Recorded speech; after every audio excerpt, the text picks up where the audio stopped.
Developer Monolith has made quite a name for itself making moody, creepy games, like Alien vs. Predator, Condemned, and the original Fear.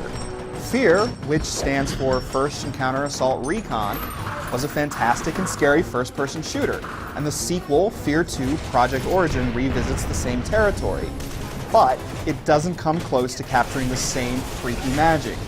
Yet while you won't get the same kind of thrills and chills, you will get a solid shooter with a small handful of jump-out-of-your-seat moments and a cool slow-motion mechanic. So no, Fear 2 isn't as special as the original, but it's still a worthwhile experience for FPS lovers that like a little atmosphere.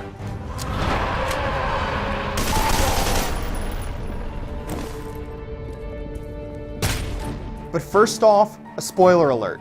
If you aren't familiar with the first Fear's story or want to leave everything as a surprise, you may just want to sit this video review out.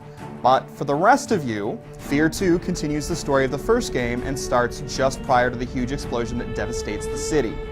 Alma, the formidable psychic from the first game, is still up to her old tricks, and the blast is hardly the culmination of her fury.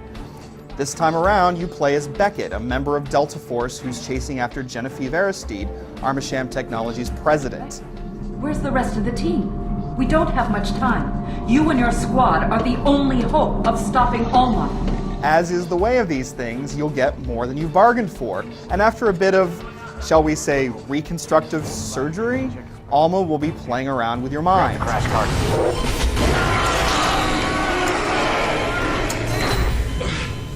You'll see ghostly visions and have bloody hallucinations as you shoot your way through Armacham personnel and replicant soldiers. It's too bad that the story can't touch that of the first Fear, simply because there isn't much in the way of mystery. Alma is now a known commodity, and there's not a whole lot to keep you connected to the events on screen. It just becomes a series of horror movie and video game cliches, only the usual creepy black-haired little girl is now a creepy black-haired woman. Throw in some stilted dialogue, the standard subway level, a few bad attempts at humor, and a disappointing ending, and it just can't compare to Monolith's past spookfests. Your psychic connection to Alma doesn't just give you weird visions, it also lets you enter reflex time, which slows time to a crawl for a short period so you can shoot up your enemies in a sort of bullet time ballet. Just as before, it looks all sorts of awesome to watch bullets whiz by and grenades explode while you're in reflex time. It also accentuates the goriness of the firefights. Blood splatters everywhere, and the responsive ragdoll physics will cause enemy corpses to fly around in all sorts of fun ways.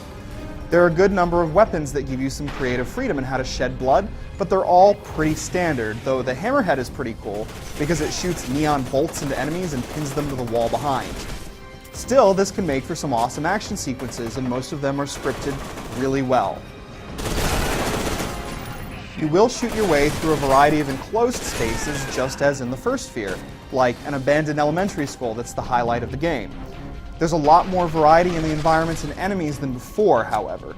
Mutants called remnants roaming the streets will create clones of themselves, and abominations scurry about looking for the best attack angle.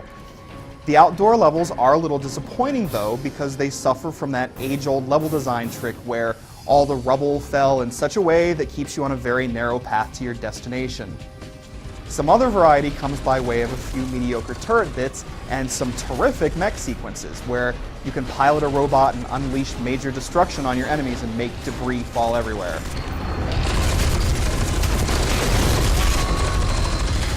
Fear 2's graphics look fine, but aren't quite up to what you'd expect from a modern shooter. Some of the lighting is great, but many of the environments don't offer much atmosphere, and the great ambient sound design and chilling soundtrack can't always carry the weak visuals. The upside, if you're playing on a PC, is that most modern systems should run the game quite smoothly.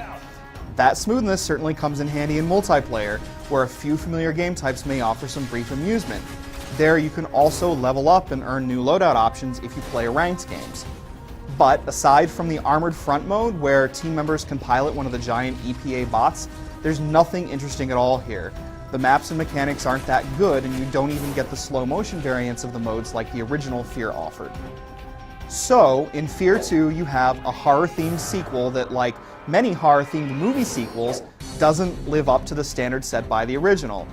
It is a good shooter though, with enough variety and quality action to make the 7-hour single-player journey worth the time. If it can retain the fun action of Fear 2 and combine it with the legitimate scares of the first game, perhaps the inevitable third Fear can end the series with a bang rather than a whimper.